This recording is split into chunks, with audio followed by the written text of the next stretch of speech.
ಇದು ಏನೋ ಮಾಡೋದಕ್ಕೆ ಹೋಗಿ ಮತ್ತೇನೋ ಆಗಿರುವಂತಹ ಸ್ಟೋರಿ. ಆರೋಪಿಗಳು ತಮ್ಮ ಗುಂಡಿಯನ್ನ ತಾವೇ ತೋಡ್ಕೊಂಡಿರುವಂತಹ ಪ್ರಕರಣ. ಕೇರಳದಲ್ಲಿರೋ ತ್ರಿಶೂರ್ನ ಪ್ರಸಿದ್ಧ ಪೆರಿಂಗೊಟ್ಟುಕರ ವಿಷ್ಣುಮಾಯ ದೇವಾಲಯಕ್ಕೆ ಕಳಂಕ ತರೋದಕ್ಕೆ ರೂಪಿಸಿದ್ದಂತಹ ಸಂಚು ಈಗ ಬಟಾಬಯಲಾಗಿದೆ. ಅರ್ಚಕರ ಕುಟುಂಬದ ವಿರುದ್ಧ ಲೈಂಗಿಕ ದೌರ್ಜನ್ಯ ಆರೋಪ ಮಾಡಿದ್ದ 420 ಲೇಡಿಯೇ ಈಗ ಲಾಕ್ ಆಗಿದ್ದಾಳೆ. ದೂರುದಾರೆ ಮಹಿಳೆ ಸೇರಿ 5 ಬಂಧನ ಹಾಗೂ ವಿಚಾರಣೆಯಲ್ಲಿ ರಹಸ್ಯ ತಿಳಿದು ಪೊಲೀಸರೇ ಬೆಚ್ಚಿ ಬಿದ್ದಿದ್ದಾರೆ.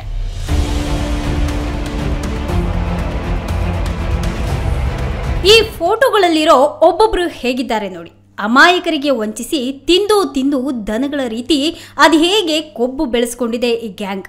ನ್ಯಾಯವಾಗಿ ಬದುಕಿದ್ರೆ ನಾವಿವತ್ತು ಇವರುಗಳ ಬಗ್ಗೆ ಹೇಳ್ತಾನೇ ಇರಲಿಲ್ಲ. ಆದರೆ ಇವರು ಮಾಡಿದ್ದು ಮಾತ್ರ ಪಕ್ಕ ಮನೆ ಹಾಳು ಕೆಲಸ. ಸಮಾಜದಲ್ಲಿ ಗೌರವದಿಂದ ಬದುಕ್ತಿದ್ದಂತಹ ದೇವಸ್ಥಾನದ ಅರ್ಚಕರ ಕುಟುಂಬಕ್ಕೆ ಕಳಂಕ ತರುವಂತಹ ಅಪರಾಧ. ಬಹುಶಃ ಆ ಭಗವಂತನಿಗೂ ಇವರುಗಳ ಈ ನೀಚ ಕೃತ್ಯ ಹಿಡಿಸಿಲ್ಲ ಅನ್ಸುತ್ತೆ. ಇದೇ ಕಾರಣಕ್ಕೋ ಏನೋ ಮಾಡಿದ ತಪ್ಪಿಗೆ ಜೈಲ್ ಕಂಬಿ ಹಿಂದೆ ಮುದ್ದೆ ಮುರಿತಿದೆ ಈ ಹನಿ ಟ್ರ್ಯಾಪ್ ಗ್ಯಾಂಗ್. ಪೆರಿಂಗೊಟ್ಟುಕರ ವಿಷ್ಣುಮಾಯ ದೇವಾಲಯಕ್ಕೆ ಕಳಂಕ ತರಲು ಸಂಚು. ಅರ್ಚಕರ ಕುಟುಂಬದ ವಿರುದ್ಧ ಲೈಂಗಿಕ ದೌರ್ಜನ್ಯದ ಸುಳ್ಳು ಆರೋಪ. ಬೋಗಸ್ ಎಫ್ಐಆರ್, ಹಿಂದೂಗಳ ಭಾವನೆಗೆ ಧಕ್ಕೆ ತಂದ್ರ ಪೊಲೀಸರು.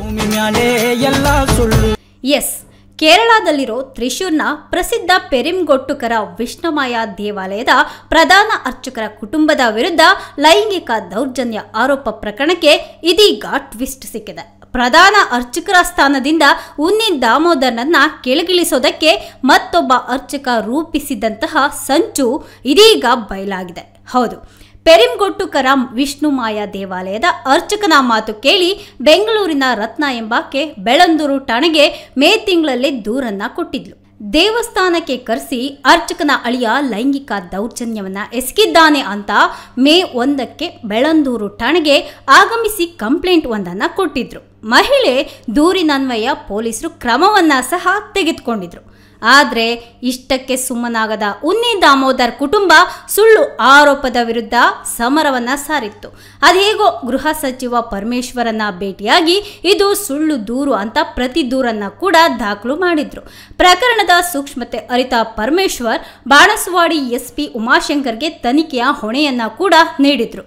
ಸದ್ಯಕ್ಕೆ ಪೊಲೀಸರ ತನಿಖೆಯಲ್ಲಿ ಪ್ರಕರಣಕ್ಕೆ ಒಂದು ಟ್ವಿಸ್ಟ್ ಸಿಕ್ಕಿದೆ. ಆರೋಪಿಗಳ ಕಳ್ಳಾಟ ಬಟಾಬಯಲಾಗಿದೆ. ಉನ್ನಿ ದಾಮೋದರ್ನನ್ನ ಪ್ರಧಾನ ಅರ್ಚಕರ ಸ್ಥಾನದಿಂದ ಕೆಳಗಿಳಿಸೋದಕ್ಕೆ ಹುನ್ನಾರ ನಡೆಸಿರೋದು ಬಹಿರಂಗವಾಗಿದೆ. 2 ಕೋಟಿ ಹಣಕ್ಕೆ ಬೇಡಿಕೆ ಇಟ್ಟಿದ್ದನ್ನ ಕಾಕಿ ಪತ್ತೆ ಹಚ್ಚಿದೆ. ಈ ಹಿನ್ನೆಲೆ ದೂರುದಾರ ಸೇರಿ 5ರನ್ನ ಬಂಧನ ಕೂಡ ಮಾಡಲಾಗಿದೆ. ಪ್ರಕರಣದಲ್ಲಿ ಮಾರತ್ಹಳ್ಳಿ ಎಸ್ಪಿ ಪ್ರಿಯದರ್ಶಿನಿ ಶಾಮೀಲಾಗಿರೋದು ಸಹ ಮೇಲ್ನೋಟಕ್ಕೆ ದೃಢಪಟ್ಟಿದೆ. ಷಡ್ಯಂತ್ರದ ಹಿಂದಿನ ಕಾಣದ ಕೈಗಳನ್ನ ಪತ್ತೆ ಹಚ್ಚೋದಕ್ಕೆ ತನಿಖೆ ಕೂಡ ಮುಂದುವರೆದಿದೆ. Vinay, speed news Kannada, Bengaluru.